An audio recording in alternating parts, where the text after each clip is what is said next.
Mi nombre es Queenie Sánchez y el día de hoy les vamos a hablar sobre la Organización Internacional del Trabajo, más conocida como la OIT. Buenos días, mi nombre es Natalia Yasso, pertenecemos a la materia de Derecho Laboral Individual y Colectivo y el día de hoy, como mi compañera lo dijo, explicaremos la OIT. Bueno, empezamos con el marco social. Tenemos que la OIT fue fundada en el año 1919 como parte del Tratado de Versalles que puso fin a la Primera Guerra Mundial. Tenemos que pues las condiciones en esa época no eran las propias del trabajo. Digamos que en esta revolución motivó el desarrollo de ideas de tipo social que terminaron concretándose primeramente pues en una demanda de una reglamentación internacional para disminuir las penurias que vivían los trabajadores de la época. Como consecuencia, pues condujeron al término de la Primera Guerra Mundial y la creación de la Organización Internacional del Trabajo. La Organización de las Naciones Unidas pues la estableció como una agencia especializada precisamente en este año, y digamos que en otras palabras los estados de esta época tenían la necesidad de tomar medidas en conjunto para que pudieran tener una competencia comercial, y además que sus condiciones laborales en esta época no eran las mejores para los trabajadores. Eh, Tenemos en la otra diapositiva que también nos dicen que la Organización Internacional del Trabajo se dio pues las propuestas iniciales. Dice, cronológicamente existen diferencias entre quienes opinan que la idea original de fundar una organización de carácter internacional surgió de los trabajadores y de los industriales. Pues para nadie es un secreto que las propuestas iniciales se dio por medio de la legislación internacional laboral fueron expuestas pues primeramente por unos ingleses. Tenemos el señor Charles, el señor Belga, el señor Blanqui, Luis René, Daniel Legrand, pues porque ellos a partir de 1844 formularon una serie de llamamientos y unos proyectos concretos dirigidos a distintos gobiernos tendientes a proteger sobre todo la clase obrera contra el trabajo, pues que en esa época se daba de manera precoz, excesiva, y lo que hacían era impedir la explotación y la competencia comercial entre los países basadas en la imposición, digamos, de las condiciones de trabajo diferentes en cada uno de ellos.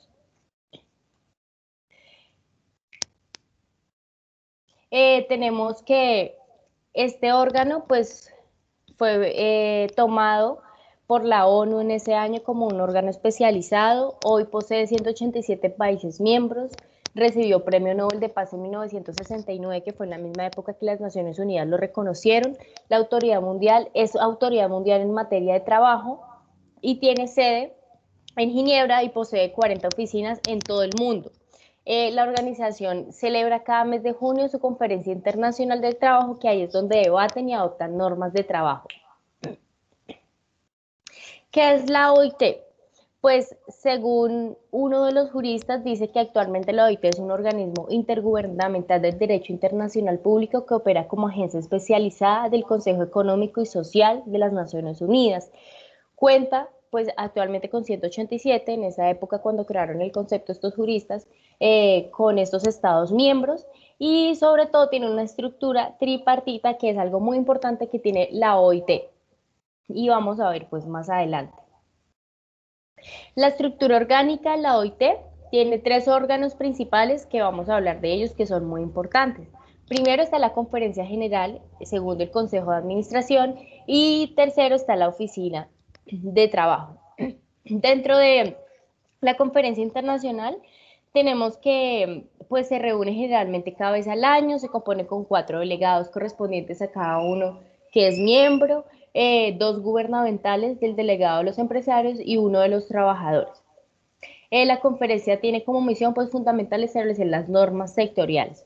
Ahora tenemos el Consejo de Administración, que es un órgano ejecutivo que su misión principal es la de vigilar que las decisiones de la conferencia se lleven a la práctica y establecer un orden del día, sobre todo en las reuniones.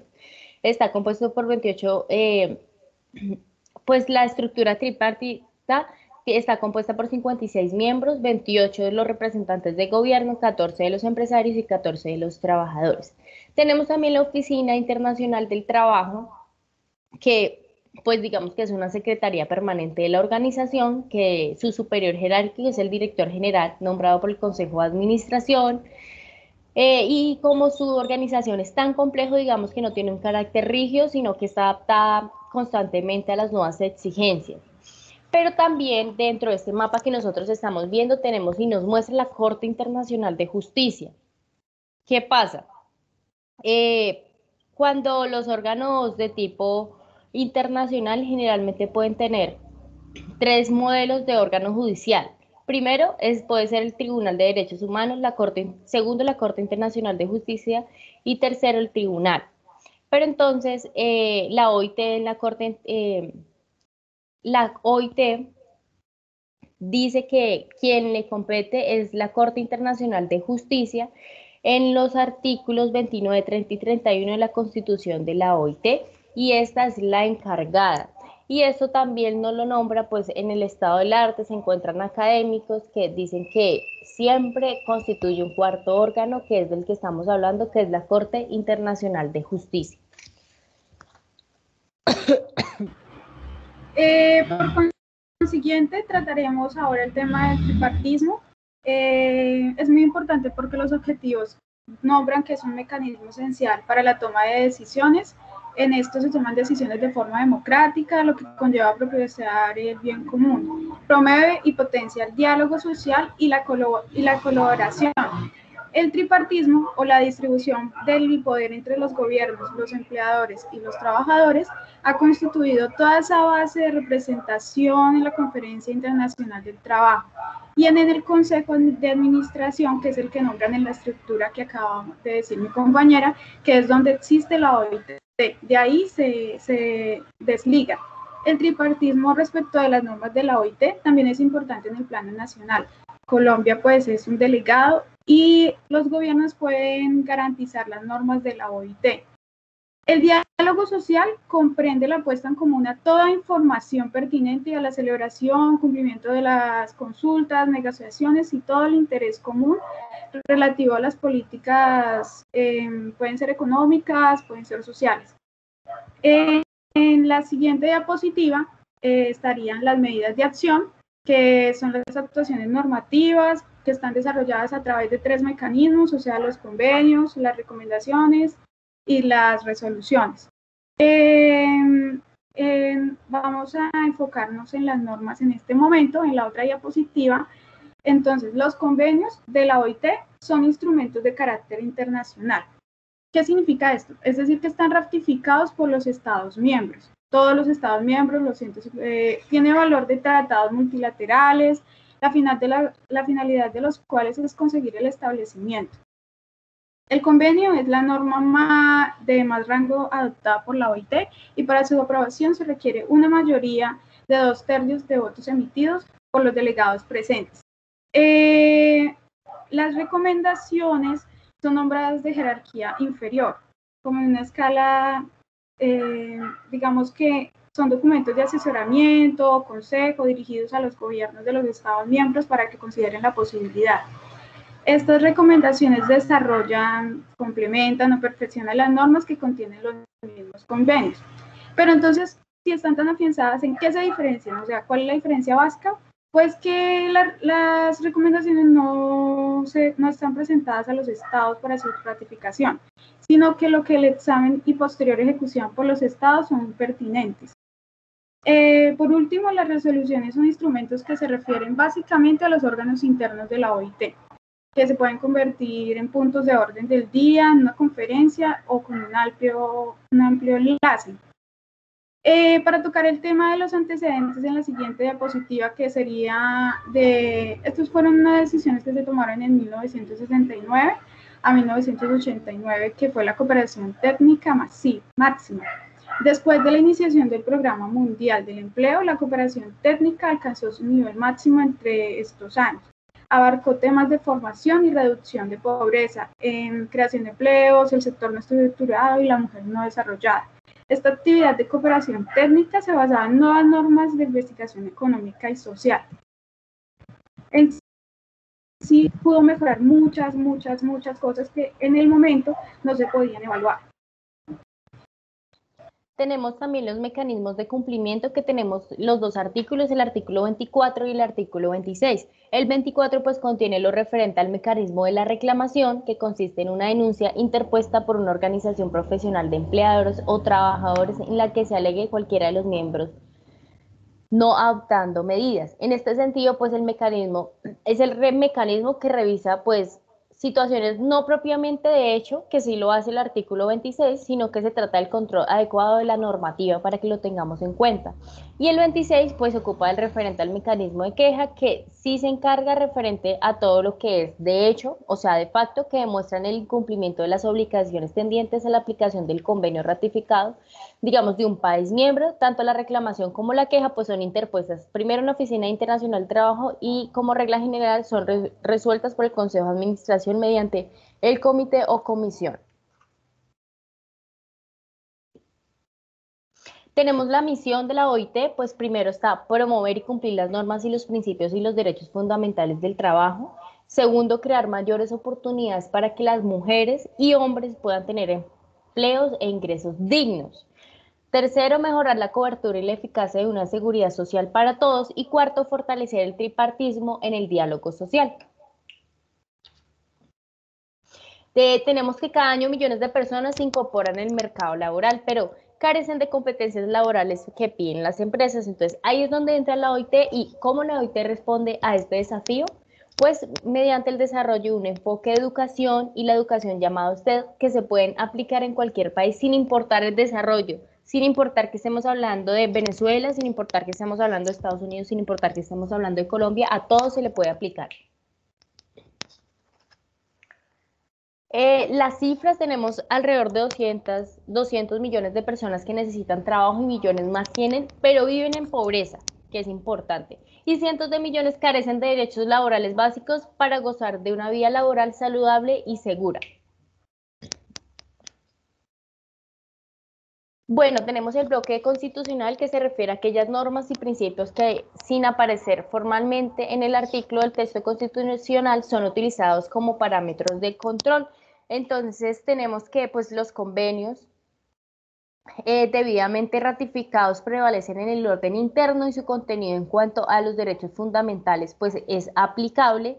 Si no estén, así no estén nominados expresamente en el texto de la Constitución. Tenemos la sentencia 578, que nos dice que hay que dejar claro pues que en el concepto en sí pues nos habla del concepto que fue traído desde la jurisprudencia francesa, que antes hablábamos del bloque de legalidad, y pues ese término pues ahora es ampliamente distintivo y utilizado en Colombia.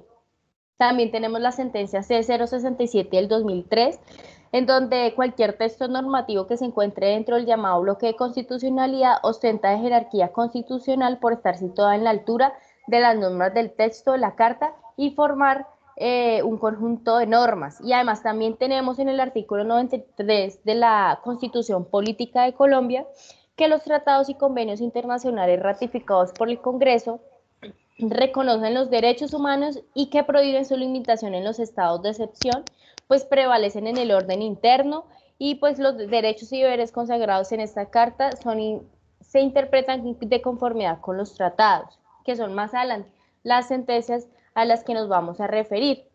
Digamos que dentro de los convenios estudiados por la Corte y que según esta hacen parte del bloque constitucional del que estábamos hablando, son tres.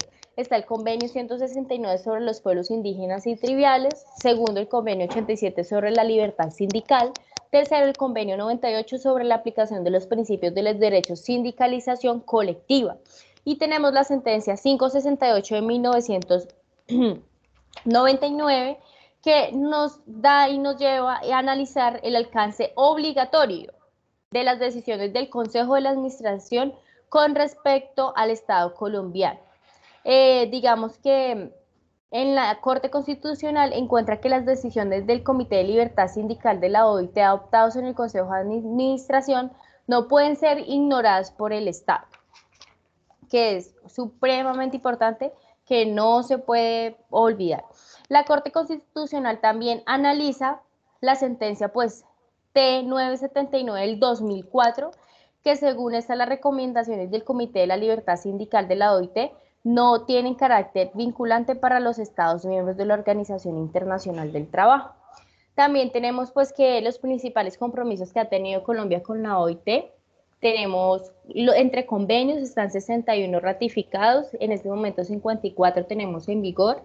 Los convenios fundamentales pues tenemos 8 ratificados y tenemos los convenios pues prioritarios que son 3 y no ratificados 1. Y los convenios técnicos son 50 y están los numerales por si los quieren revisar, pero ahí por encima les cuento que está el convenio sobre el trabajo forzoso, el convenio sobre la libertad sindical, la protección de los derechos de sindicación, convenio sobre el derecho de sindicación, convenio sobre la igualdad de remuneración, sobre el trabajo forzoso, la discriminación, la edad mínima.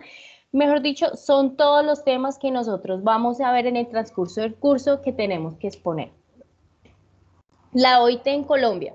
El Ministerio de Trabajo presentó la estrategia del trabajo decente fundada en 5 aspectos orientados a erradicar en Colombia, que se da primero, el trabajo infantil, segundo, mejorar el servicio público de empleo, tercero, el fomento de la calidad del trabajo y de las empresas productivas, y ya el último es la formación laboral y la protección de la vejez. A continuación, seguiré explicando la libertad sindical. La OIT está comprometida a promover la libertad sindical en sus actividades a nivel nacional y a nivel internacional. En este caso, por ejemplo, a través de la asesoría a gobierno sobre legislación laboral o a la formación, capacitación dirigida. Pues digamos estos sindicatos o grupos empleadores. Eso va muy de la mano al comité tripartidista. El Comité de Libertad Sindical de la OIT fue creado pues en 1951 y eso es para examinar los alegatos sobre violaciones o a los derechos de organización de trabajadores y empleadores. Por eso los sindicatos son tan importantes en este momento. El comité tripartidista maneja casos de los Estados miembros de la OIT y a través de la libertad sindical y de los órganos de supervisión de la OIT se ha defendido con frecuencia los derechos de las organizaciones para con y los trabajadores empleados. A continuación haremos como un énfasis en la situación del trabajo doméstico remunerado en América Latina. Desde el convenio 189, estos trabajadores comparten la característica de trabajar para un hogar privado. Para algunas regulaciones nacionales, esto se diferencia tanto por el lugar de trabajo o las tareas que realizan, como por ejemplo el tipo de empleador, dejando fuera de este segmento, por ejemplo, a las personas que no son contratadas por las empresas de aseo. Son totalmente individuales, exentas, y por eso se subestima también porque existen trabajadores que laboran por días y son contabilizados de acuerdo a ese salario. Pero el salario es de mano a mano, quiere decir que ellos no tienen seguridad social, deben pagarla por fuera, incluso para sus familias. Un antecedente que queremos nombrar es el Programa Regional de Acción para las Mujeres de América Latina y el Caribe. Esto fue en Mar del Plata, en Argentina, entre 1995 y 2000. Se desligaron algunos pronunciamientos, por ejemplo, que debería promulgarse una legislación que garantizara la igualdad de oportunidades de empleo a las mujeres y a los hombres, y que entrañara medidas contra la discriminación basada en el sexo. Esto debería fomentarse en la promulgación de leyes de discriminación positiva para acelerar el establecimiento de esa igualdad entre hombres y mujeres, una equidad. Y debería promoverse una legislación propia al trabajo, porque en casa constituye una aportación económica. Para la siguiente diapositiva, se puede nombrar que la acción contra el trabajo infantil ha sido muy importante. No nombraremos qué significa o qué impactos ha tenido, sino más bien las acciones que la OIT ha representado para Colombia y para el mundo. Y empezó a funcionar desde 1992. El IPED ha trabajado de diversas formas para lograrlo, mediante programas nacionales encaminados a proveer reformas de políticas, crear actividades institucionales, introducir a las adopciones de medidas prácticas para eliminar el trabajo infantil y rehabilitar a aquellos niños que, pues, por razones u otras, se han incorporado a la vida laboral muy jóvenes. Un antecedente muy importante que se puede nombrar, digamos que esto sí es en Colombia, es la protección de los jóvenes trabajadores del 2000 al 2002. tiene un objetivo de avanzar a la búsqueda y conservación de la paz a través de la erradicación progresiva del trabajo infantil en Colombia.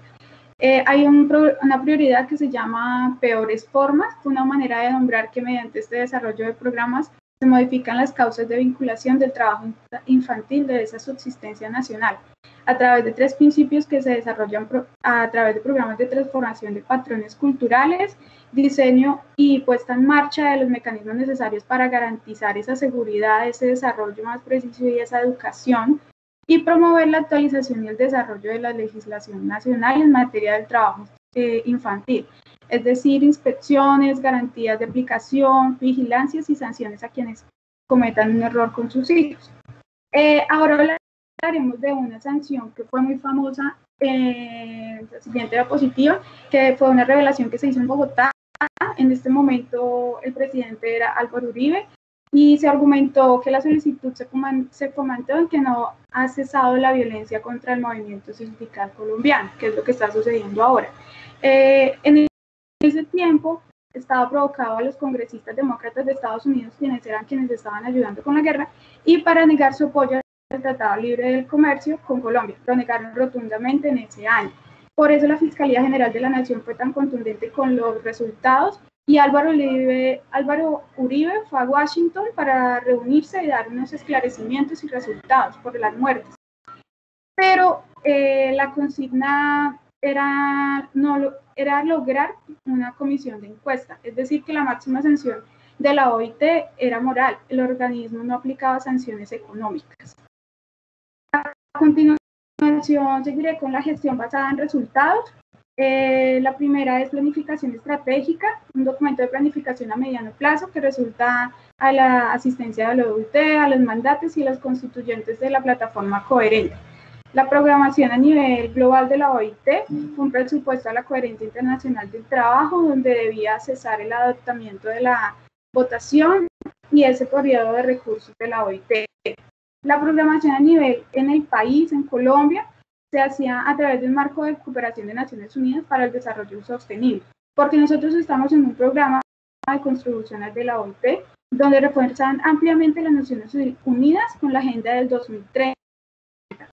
Entonces, esto a través de los 4 objetivos estratégicos del programa del trabajo decente ya mencionados por mi compañera. La información sobre esos resultados se maneja a través de unas plataformas y estas las detallan para que haya un mandato de justicia social. La siguiente diapositiva es la de la responsabilidad y transparencia, donde se crean las funciones de encargo de las cuestiones de ética, las codificaciones de la política de tolerancia cero de la OIT para convertir el fraude y la falta de integridad, y la instauración en políticas de información. ¿Qué es lo que ha hecho en la siguiente diapositiva asociada las asociaciones público-privadas? En general, el país inició con los cambios regulatorios que posibilitaron diversos esquemas de participación y colaboración con el sector público y sector privado a principios de los 90.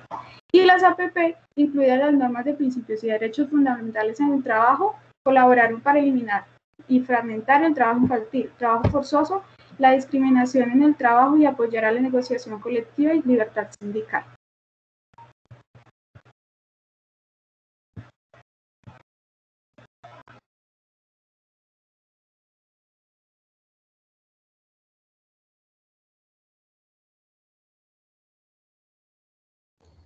Bueno, tenemos el marco general de las políticas de la OIT para abordar en la crisis del COVID, que es tan importante en este momento. Entonces tenemos los pilares. El primer pilar es estimular la economía y el empleo. Segundo, es apoyar a las empresas, a los empleos y a los ingresos. El tercero es proteger los trabajadores en el lugar de trabajo. Y cuarto, buscar soluciones mediante el diálogo social. Entonces, en este momento voy a compartirles un video para que ustedes puedan observar qué pasa un poco con el COVID y qué es lo que opina la OIT en este momento, para que ya podamos seguir pues con nuestra exposición y poder despedirnos.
Bueno, este fue el video que queríamos compartirlo frente a lo que dice la OIT, a la pandemia, no sé. En este video quiero comentarte cómo puedes navegar Y ya nos despedimos. Esta era la que teníamos. Con esto queremos terminar la exposición, dando una reflexión más que todo de cómo ha estado la comunidad colombiana frente al COVID y dando un argumento de lo que ha hecho la OIT para mejorarlo. Gracias. Muchas gracias a ustedes.